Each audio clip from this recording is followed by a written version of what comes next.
Audio number 8। माँ सरस्वती के उपासक। प्रातःकाल किसी से भेंटवार्ता संभव न हो सकेगी, अतः इसके लिए आग्रह न करें। इस आशय की तख्ती दरवाजे के बाहर लटकी देखकर आगंतुक कुछ ठिठके और फिर चुपचाप लौट गए। लौटने वाले सज्जन थे हिंदी के राष्ट्रकवि मैथिली शरण गुप्त, और जिनके घर यह तख्ती टंगी थी वे थे हिंदी साहित्य को एक नया आयाम देने वाले साहित्यकार आचार्य महावीर प्रसाद द्विवेदी। मैथिली शरण लौट तो गए, पर मन में यह असमंजस बना ही रहा कि दूसरों के लिए इतने उदारवादी लगने वाले व्यक्ति ने किस कारणवश इतना कठोर नियम बना लिया कि दूर से आए मेहमान को भी लौटना पड़ जाए। बार बार यही प्रश्न उनके मन में उठता रहा, पर किसी निष्कर्ष पर पहुंच न सके। अतः उनसे मिलकर इस बारे में जानने की इच्छा और भी प्रबल हो उठी। शाम को जब वे महावीर प्रसाद द्विवेदी के घर पहुंचे तो कमरे में वे पत्र लिखने में व्यस्त दिखाई पड़े, पर सामने मैथिली शरण को देखकर उनने लिखना बंद कर दिया। औपचारिकतावश उठे और उन्हें भी सामने की कुर्सी पर बैठने का इशारा किया।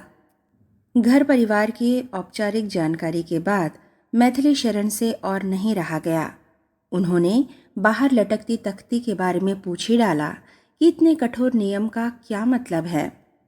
मैं प्रातः माँ सरस्वती की साधना करता हूँ, अतः इतना सख्त नियम बनाना पड़ा, यह जानते हुए भी कि इससे अनेक लोगों को कष्ट पहुँचेगा। पर क्या करूँ, विवश हूँ, सपाट सा उत्तर मिला। पर यह साधना आखिर चलती कितनी देर है? क्या इतनी लंबी होती है कि मेहमान से प्रतीक्षा करवाना भी निरर्थक समझते हैं? हाँ, उत्तर मिला। प्रायः यह 2 घंटे की होती है, किंतु यदाकदा समय अधिक रहने पर यह 3-4 घंटे तक भी चलती है। तब तो आप बहुत बड़े उपासक हैं, मगर आपके कमरे में पूजा सामग्री, चित्र आदि कुछ भी तो दिखाई नहीं पड़ते। फिर आप कैसे भक्त हैं? मैथिली शरण ने आश्चर्य व्यक्त किया। द्विवेदी जी ने उनका आशय समझते हुए भ्रम निवारण किया। अलमारी और टेबल पर रखी पुस्तकों की ओर इशारा करते हुए बोले, यही मेरी पूजा सामग्री एवं इष्ट आदि सब कुछ हैं। मैं इन्हीं की साधना करता हूँ। तो क्या आप अध्ययन करते रहते हैं? निसंदेह मैं यह समय स्वाध्याय और अध्ययन में बिताता हूँ। आप तो जानते ही हैं कि रेलवे की व्यस्त नौकरी से सुबह का यही समय निकाल पाता हूँ। शाम को ड्यूटी से आने के बाद इतना थका हुआ होता हूँ कि तन्मयतापूर्वक पढ़ नहीं पाता। इसलिए यह समय मिलने जुलने वालों के लिए नियत रखा है, और सुबह का समय अपनी योग्यता संवर्धन के लिए। कुछ सुस्ताते हुए उन्होंने आगे कहना प्रारंभ किया। एक साहित्यकार होने के नाते समय की कीमत से तो आप भली भांति अवगत हैं। मैं इसे हीरे मोतियों जैसा मूल्यवान मानता हूँ, और जिसने इसके एक एक क्षण को ऐसा मानते हुए सदुपयोग किया है, विश्व में उन्नति प्रगति वही कर पाया है। मैथिली शरण उनके इस उत्तर से संतुष्ट नजर आ रहे थे। बासी रोटी और दाल पर जैसे तैसे जीवन निर्वाह करने वाले इस साधक ने अपनी बाल्यावस्था से ही यदि अपने जीवन में समय संयम का महत्व न समझा होता तो संभवतः आज वह एक अनजान बालक से चिरपरिचित साहित्यकार न बना होता। यह उनकी मेहनत और समय के सदुपयोग का ही फल है कि एक निरक्षर परावलंबी बालक नितांत असहाय स्थिति में स्वयं के बलबूते पर हिंदी, अंग्रेजी और संस्कृत के अधिकारी विद्वान बन सके। उर्दू में भी थोड़ी बहुत गति रखते थे। ड्यूटी से आने के बाद जब समय मिल जाता तो वे संस्कृत का ही अध्ययन किया करते थे, और इस प्रकार इन्हीं थोड़े क्षणों के सदुपयोग से संस्कृत में इतना अधिकार प्राप्त कर लिया था कि वे कविता भी करने लगे थे। समय का सदुपयोग ही तो महापुरुषों की विशेषता होती है। गरीबों का मसीहा। उफ, यह कलमुही गरीबी भी कितनी जालिम है। कैसी सिर चढ़कर बोल रही है इन दिनों। जिसके पीछे पड़ गई तो फिर उसकी कमर ही तोड़ डालती है। हाय, भूख से कैसे बिलबिलाते रहते हैं उनके बच्चे, और माँ 24 घंटे काम काम। बच्चों की खातिर मशीन की तरह काम करना भी तो पड़ता है। फिर भी यह शैतान पेट भरने का नाम ही नहीं लेता। पिता कठिन परिश्रम करके भी जब आर्थिक दशा सुधार नहीं पाता तो लाचार होकर परिस्थितियों से समझौता कर लेता है। और चारा भी क्या है, समझौता नहीं करे तो और क्या करे। हे भगवान, तुम्हारी सृष्टि में यह विषमता कब तक चलती रहेगी। महाकवि निराला इन्हीं विचारों में डूबते उतराते पैदल चले जा रहे थे। कई दिनों का उपवास और उस पर पैदल, पैर साथ नहीं दे रहे थे, किंतु फिर भी वे किसी प्रकार चले जा रहे थे। क्या करते, और कोई गुंजाइश भी तो नहीं थी। जेब में एक फूटी कौड़ी तक नहीं थी कि इक्का तांगा कर लेते। गरीबी के मसीहा को तो गरीब बनकर ही जीना पड़ता है, क्योंकि उनकी दरिद्रता उनसे देखी कहाँ जाती। वे स्वयं ऐश मौज करें और उनके दूसरे भाई भूखों नंगों की तरह रहें, ऐसी कल्पना तो उनमें स्वप्न में भी नहीं उठती। इन परिस्थितियों में सूर्यकांत त्रिपाठी निराला दारागंज से लीडर प्रेस चले आ रहे थे, ताकि प्रेस से रॉयल्टी के कुछ पैसे मिल सकें तो क्षुधा तृप्त हो। प्रेस से रॉयल्टी के 104 रुपये लेकर इक्के में सवार होकर अपनी मुंह बोली बहन महादेवी के निवास की ओर चल पड़े। इक्का भी थोड़ी ही दूर बढ़ा था कि एक टेर सुनाई दी। बेटा, इस अभागिन भूखी को भी कुछ मिल जाए।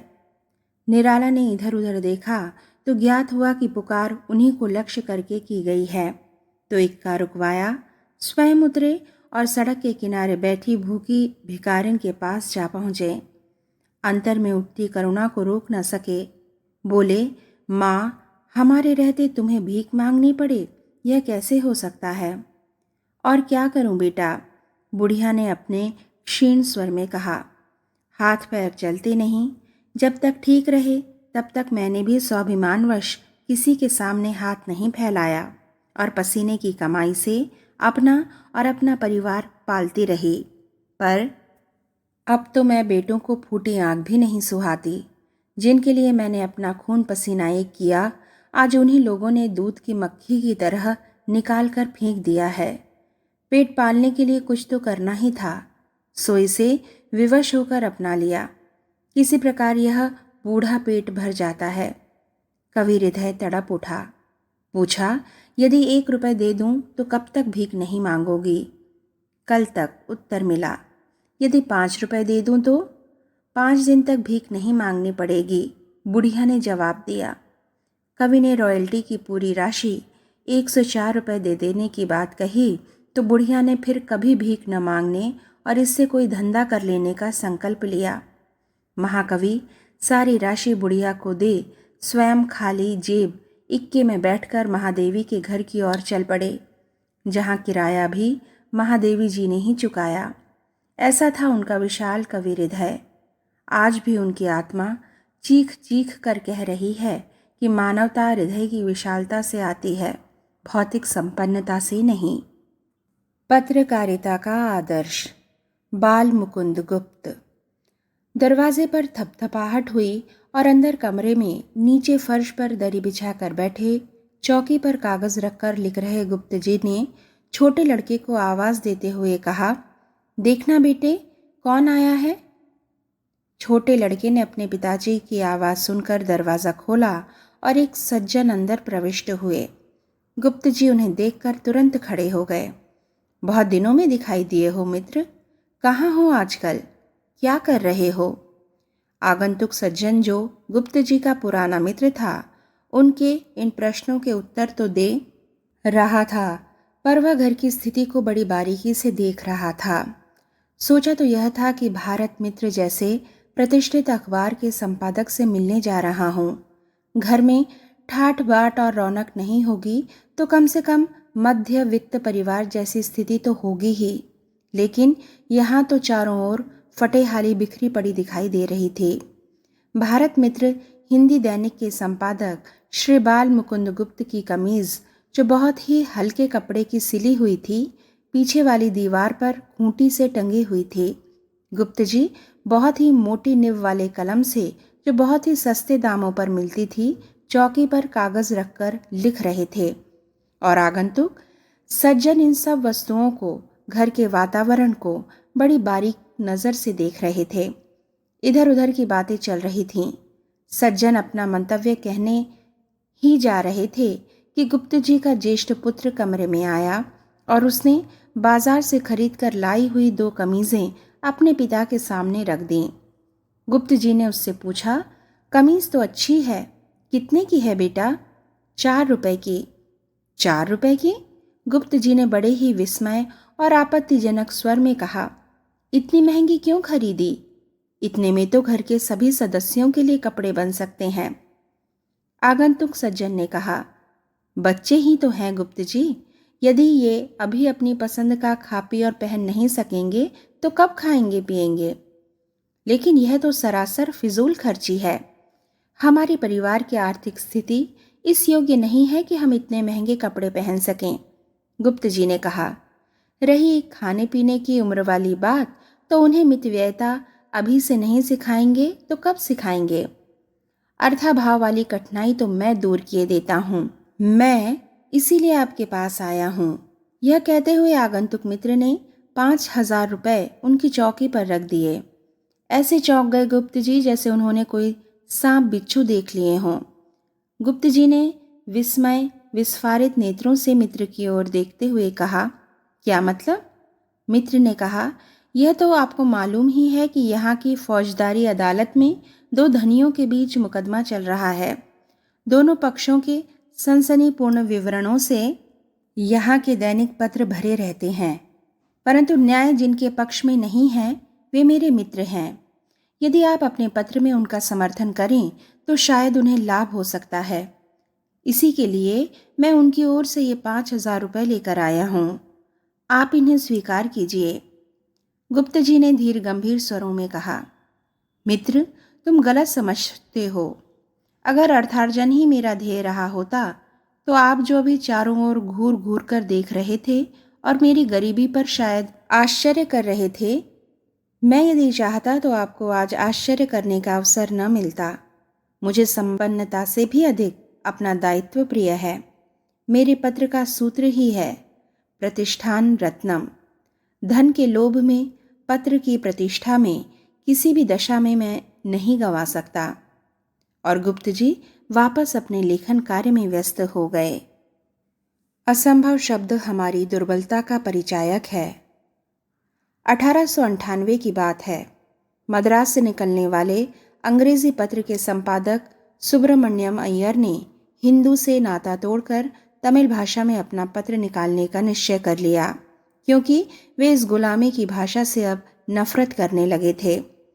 इसकी सर्वत्र एक ही प्रतिक्रिया हुई, असंभव। किसी ने तो यहाँ तक कह दिया, अय्यर पागल हो गए हैं, किंतु वे तो इस चुनौती को स्वीकार किए बैठे थे।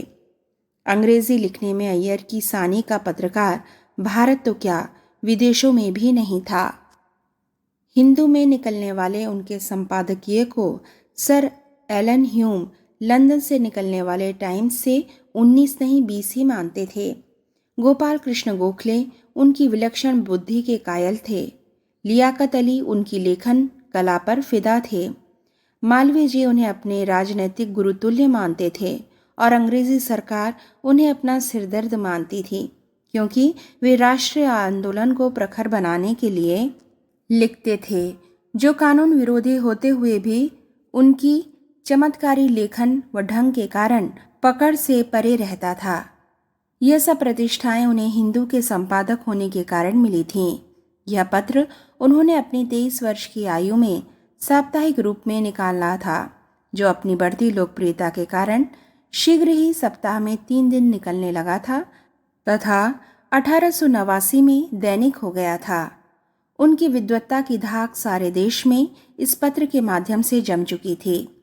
अंग्रेजी भाषा पर जिस व्यक्ति का अधिकार हो, जिसमें वह सिद्धहस्त हो और देशव्यापी ख्याति अर्जित कर चुका हो, वह उस भाषा को छोड़कर ऐसी भाषा में पत्र निकालने की बात सोचे जो थोड़े से लोगों में बोली समझी जाती हो, तो निश्चय ही अपने पाँव में कुल्हाड़ी मारने जैसी बात होगी। उस भाषा वो उस नए पत्र के माध्यम से पुनः वही प्रतिष्ठा पा सकना नितांत असंभव था। श्री अय्यर इस असंभव को संभव करने पर तुले हुए थे। वे कहते थे कि हम जो यह सोचते हैं कि यह कार्य मेरी रुचि का है और मेरी प्रतिभा इसी के अनुकूल है, वस्तुतः यह हमारी मानसिक गरीबी का द्योतक है। बहुत से लोग इसी मानसिक गरीबी से त्रस्त होकर कोई भी साहस भरा काम नहीं करते हैं। जो कुछ ढर्रा बना है उसी से चिपके रहना चाहते हैं। विवेकपूर्ण बात को मानते हुए भी उसका अनुगमन करने की जोखिम नहीं उठाना चाहते। उन्होंने अंग्रेजी हिंदू से पृथक होकर तमिल में स्वदेश मित्रम नामक पत्र निकाला, और वह भी साप्ताहिक या मासिक नहीं वरन दैनिक। कुछ ही वर्षों में यह पत्र हिंदू की टक्कर का पत्र बन गया। तमिल भाषी प्रदेश में तो इस पत्र का एक छत्र साम्राज्य ही हो गया। मद्रास प्रांत के निरंकुश लोग उसकी आलोचनाओं से थरथर कांपने लगे। सरकार के अधिकारियों ने सोचा था कि चलो इनकी पैनी आलोचना से अब बचते रहेंगे, पर यह धारणा भी असत्य सिद्ध हो गई। अय्यर महोदय का जो अधिकार अंग्रेजी भाषा पर था, वैसा ही अधिकार उन्होंने तमिल पर भी कर लिया था। उनके जैसे गवेषणापूर्ण लेख हिंदू में निकलते थे, वैसे ही स्वदेश मित्रम में निकलने लगे। कुछ भी अंतर नहीं था। इसके लिए उन्हें नए सिरे से अभ्यास व श्रम करना पड़ा था, किंतु वे असंभव को संभव बनाने में पूर्ण रूपेण सफल हुए थे। आज जो लोग इस भय से सत्कार्यों में, युग धर्म पालने में हाथ नहीं डालते कि यह असंभव है, उनके लिए यह उदाहरण कम महत्वपूर्ण नहीं है। आज का आदमी यही कहकर अपने उस दायित्व कर्तव्य से उबर जाना चाहता है कि यह इतना बड़ा काम मुझे एक के प्रयास से कैसे पार हो सकेगा। हर व्यक्ति बस इसी असंभव के भूत से डर जाता है, जबकि वह अंधेरे में खड़ा वृक्ष मात्र है जो आत्मविश्वास के प्रकाश के पड़ते ही उजागर हो उठता है।